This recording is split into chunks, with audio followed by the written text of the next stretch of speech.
silabus ini kita harus mengetahui dulu kok KD dan tujuan pembelajarannya.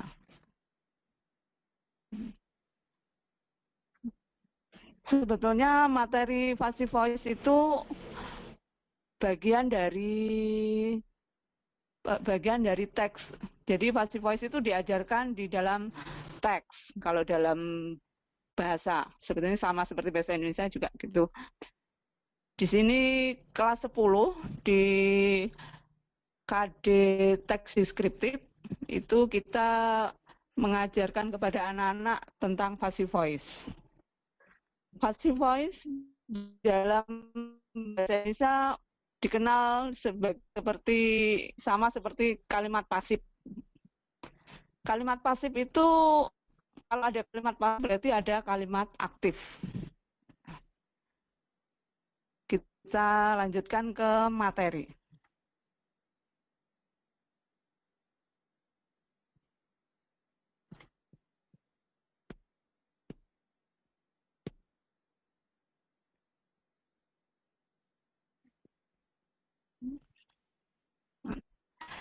Di materi saya menampilkan video. Karena sekarang para siswa belajar di rumah, jadi para siswa bisa mempelajari dari video tersebut. Selain video, jadi di video itu diterangkan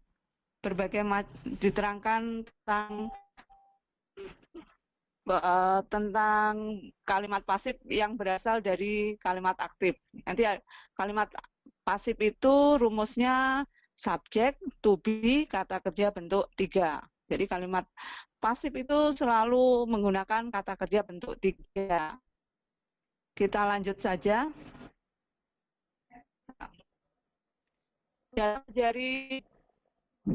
Dalam mempelajari bahasa Inggris itu tidak lepas dari tenses.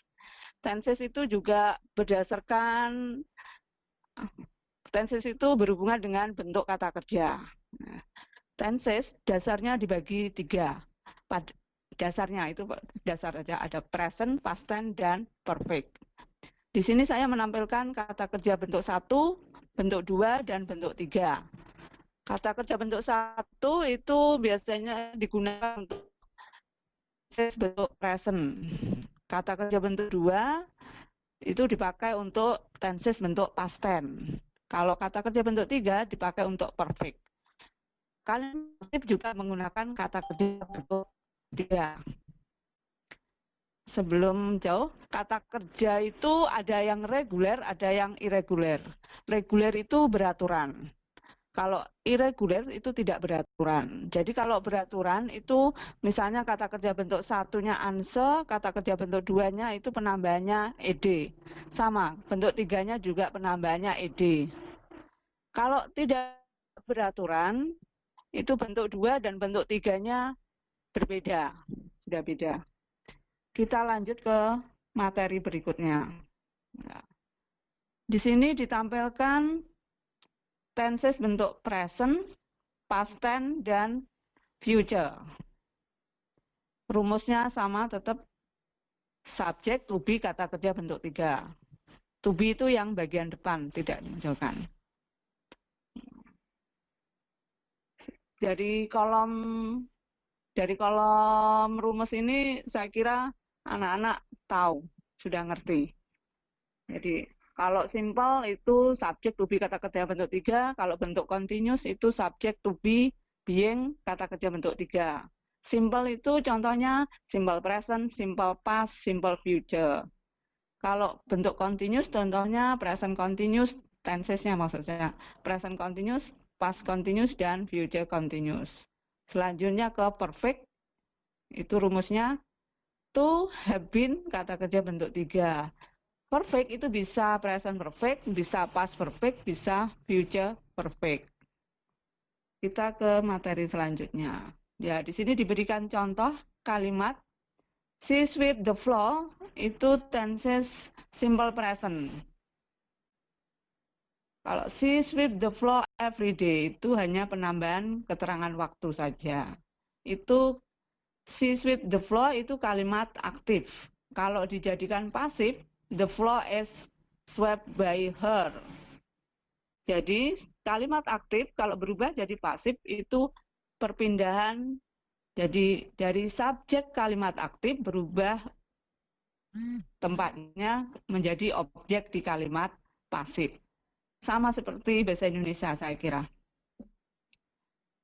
Tapi yang paling diingat, rumus kalimat pasif itu subjek, to be, kata kerja bentuk 3. To be-nya itu nanti tinggal mengikuti bentuk tenses-nya. Karena bahasa Inggris tidak lepas dari tenses. Ayo, by objek itu boleh dihilangkan, boleh dipakai, boleh tidak. Kalau dalam bahasa Inggris disebut dengan the doer, pelakunya. Jadi kalau di kalimat pasif itu objek boleh dipakai, boleh dihilangkan. Maksudnya boleh dihilangkan atau digunakan. Jadi kalimat pasifnya misalnya the floor is swept, itu sudah dianggap betul. Karena kalimat pasif itu pasti yang melakukan seseorang. Nah, di sini diberi contoh juga dari kalimat aktif menjadi pasif. Ini contoh-contoh kalimat terus dalam bentuk tenses. Sekarang kita ke evaluasi. Evaluasi di sini saya menampilkan 5. Jadi sekali soalnya ini hanya sekali jawab, jadi tidak bisa diulang. Itu untuk melatih siswa menghindari kecurangan gitu. Jadi hanya sekali jawab saja. Nomor 1 ini saya kira masih low. Jadi soal yang mudah dipahami maksudnya gitu. Walaupun ada sebagian anak mungkin bahasa Inggris banyak yang tidak bisa karena mungkin tidak mengerti artinya alasannya gitu. Nomor 1, Tiara was eating popcorn at the cinema. Ini tenses past continuous. Jadi karena pas dicari yang to be-nya juga pas. Jawabannya betul. Nomor 2, ini ada bentuk dialog. Nah, di sini anak-anak mungkin agak berpikir sedikit. Tapi sebetulnya kalau anak yang bisa dianggap mudah ini. Ini kuncinya di now. Now itu keterangan waktu. Keterangan waktu itu now itu masuk bentuk present. Ya. Nah, subjeknya they semi permanent houses itu jamak apa tunggal? Karena houses itu jamak berarti dicari to be present yang bentuknya jamak. Berarti jawabannya kira-kira mana yang A? Yang to be-nya bentuk jamak itu E. Soal selanjutnya. Nah, kalau ini sebetulnya mudah. Kalau ya yang bagi yang bisa mungkin ya. Ini kuncinya di can. Can itu bentuk modal. Modal itu kalau bentuk pasif kita cuma menambahkan be. Jadi it can be written. Yang tepat jawabannya E. Soal selanjutnya, nah, mungkin ini agak berpikir sedikit. Kalau saya anggapnya middle ya mungkin. The government doesn't allow the children. Pemerintah tidak mengizinkan anak-anak ini karena di depan sudah ada kata kerja allow, kan tidak mungkin langsung nyambung kata kerja bentuk 3. Yang lebih tepat untuk menyambungkan itu kita to. Karena pasif itu perlunya kata kerja yang rumusnya harus sesuai dengan kata kerja bentuk 3, dicari yang ada to dan kata kerja bentuk 3. To nyambung ke kata kerja bentuk 3 itu kita tambahkan be. Jadi jawabannya D. Soal selanjutnya. Soal nomor 5. Saya kira ini soal hot. Karena kita harus menyimpulkan dari 2 kalimat. About a pen, it wasn't still new. He gave it to me yesterday. Ayah membeli sebuah pulpen dan itu masih baru. Dia memberikan pada saya kemarin. Nah, dari kesimpulan dua kalimat itu, kalimat pasif mana karena ini materinya kalimat pasif, jadi dicari jawaban yang menunjukkan kalimat pasif. Kalau A, I gave a pen, jelas itu bukan pasif. Kalau B, I was given a new pen. Sebetulnya ini kalimat pasif, tapi karena M itu kan present. Padahal di soal itu menggunakan tenses past tense. Berarti B itu tidak cocok. Salah. C, father give me a pen. Father give me a new pen. Kalau ini bukan kalimat pasif, ya. Kalimat pasif itu rumusnya harus ada to be dan kata kerja bentuk 3. Karena jawaban A sampai D itu semua salah, jadi tinggal E. E itu ada to be, ada kata kerja bentuk 3. Berarti jawabannya E. Sebetulnya, kenapa itu kok ada to me? Boleh. Jadi kalimat pasif itu boleh ditambahkan to. Boleh penambahan to. Jadi jawaban yang betul E. Oke, demikian penjelasan dari saya. Semoga semua bisa mengerti paling enggak. Gitu. Jadi pada dasarnya itu kalimat pasif itu asalnya dari kalimat aktif. Sama seperti bahasa Indonesia juga. Jadi dalam bahasa Indonesia juga mengenal kalimat pasif. Nah, kalimat pasif itu kan asalnya dari kalimat aktif. Rumusnya kalau di bahasa Inggris, rumusnya kalimat pasif itu subject, to be, kata kerja bentuk. Jadi kata kerja bentuk 3 itu wajib. To be sama kata kerja bentuk 3. Kalau by objek itu boleh digunakan, boleh tidak. Demikian penjelasan dari saya. Terima kasih sudah menyimak. Mungkin ada yang bertanya. Kalau insya Allah saya bisa menjawab. Baik, terima kasih Bu Wur atas penjelasan dan presentasinya. Bapak Ibu yang mau bertanya, boleh silakan mengetikkan pertanyaannya di kolom komentar, nanti saya bacakan.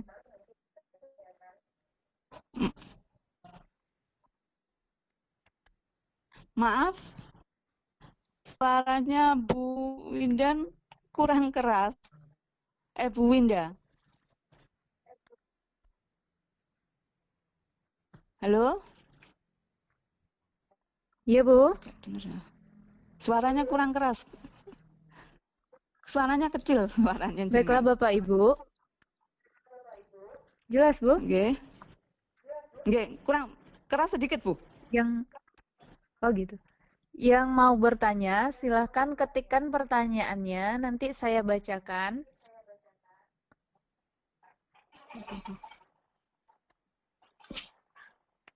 Saya dulu deh, Bu, mau tanya, boleh, Bu? Nggih, boleh. Halo, saya kan sebagai wali kelas nih. Terus ketika pembagian rapor kemarin, kan apa ya, kita juga evaluasi nilai siswa gitu. Nah, rata-rata mereka mengeluhkan bahasa Inggris itu susah.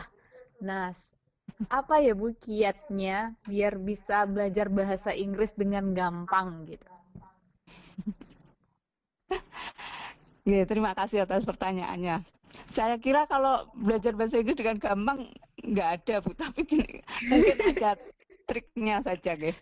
Ya, memang dasarnya memang harus tahu artinya. Tapi itu dilewati aja lah. Gini, kalau saya itu apa ya, memberi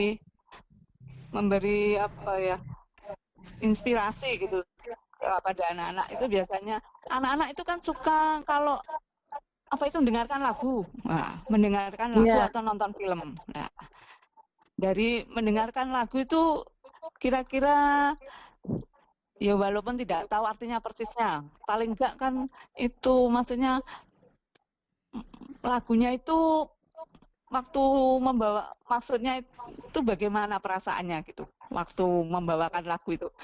Ya walaupun misalnya nonton si singernya, penyanyinya. Nah, waktu melihat si penyanyi itu kira-kira penyanyinya itu happy apa sad apa enjoy itu paling enggak dari situ. Jadi kalau ada enjoy berarti kata-katanya paling enggak kata-kata ini loh yang maksudnya yang diungkapkan gitu. Itu kalau saya gitu. Kalau sebetulnya bahasa Inggris itu sebetulnya enggak kalau yang dasar-dasar saja ya enggak susah sebetulnya, hampir sama seperti bahasa Indonesia saya kira. Gitu. Cuma memang perbedaan itu tenses itu karena ada bentuk waktu itu dalam bahasa Inggris. Tapi tidak semua tenses itu digunakan. Paling yang umum saja yang dipakai. Present, past tense, future gitu. Tidak semua tenses digunakan. Itu kalau pendapat saya itu. Seperti itu. Halo? Baik, Bu. Berarti penguasaan vocabulary-nya juga harus oke ya, Bu ya? Ya, tidak harus oke, paling enggak. Ya memang dasarnya harus sesuatu itu kalau tidak mengenal kan tidak tahu tidak, tapi memang dasarnya harus mungkin suka dulu ya. Kalau nggak suka ya nggak tahu. Iya. Tapi paling nggak ingin tahu lah paling nggak gitu. Kalau ingin tahu itu saya kira nanti akhirnya jadi terbiasa, akhirnya jadi bisa gitu. Kalau itu menurut saya. Oke, baik Halo? Bu. Oke. Terima kasih atas jawabannya. Adakah Bapak Ibu yang mau bertanya lagi? Oke.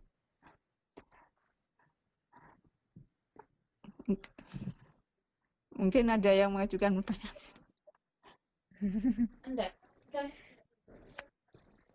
Kita tunggu dulu ya Bu ya. Oke.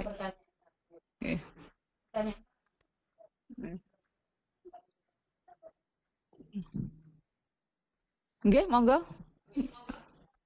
Oh iya, pasti.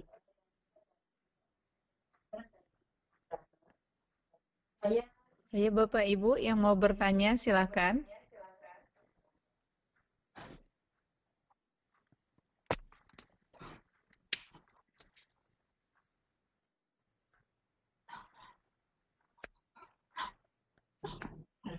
Halo?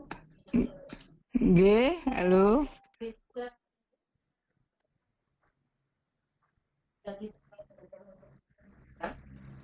Bagaimana Ibu moderator? Ada Ya, ini baik Bapak.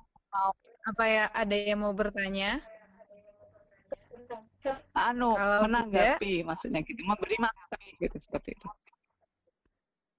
Kalau tidak ada yang mau bertanya, silakan Bu Ur disimpulkan dulu dari presentasi hari ini, biar bisa kita tutup lagi videonya. Kesimpulannya, karena yang saya sampaikan ini adalah materi passive voice itu.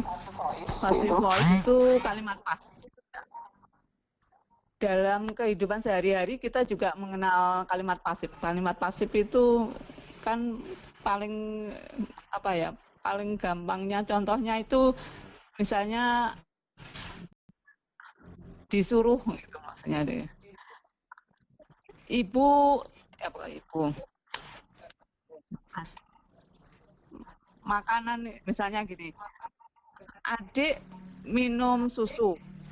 Susu diminum adik, itu gampangannya gitu, contohnya itu dalam bahasa Indonesia.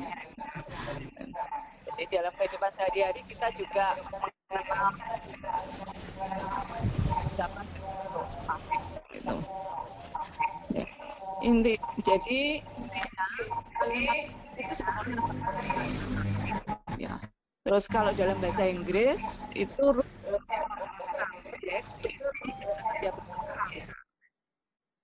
tetapi kalimat pasif itu juga harus mengikuti tenses. Jadi dalam bahasa Inggris itu tidak lepas dari tenses. Jadi itu kira-kira kesimpulan saya. Halo?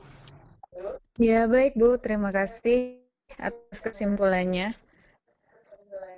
Baiklah Bapak Ibu sekalian, demikian presentasi yang sudah diakhiri dengan kesimpulan oleh presenter kita Ibu Rianingsih. Dengan berakhirnya presentasi dari Ibu Yaningsih dan berakhir juga sesi tanya jawabnya, maka berakhir juga lah video conference kita pada pagi hari ini. Terima kasih kami ucapkan kepada Bapak Ibu yang sudah bergabung. Mohon maaf apabila saya kembalikan kepada Ibu host kita, Ibu Windan. Kepada Ibu Windan saya persilahkan. Ya, terima kasih kepada Bu Winda Resmona yang moderator yang telah memandu acara video conference Ibu Wulianingsih SPD. Sekali lagi saya ucapkan terima kasih kepada Bapak Ibu guru hebat senusantara yang telah bergabung dalam video conference ini. Sebelum saya tutup video conference ini, saya mohon maaf atas segala kekurangan dalam berjalannya video conference. Kemudian akhir kata, wassalamualaikum warahmatullahi wabarakatuh. Waalaikumsalam warahmatullahi wabarakatuh.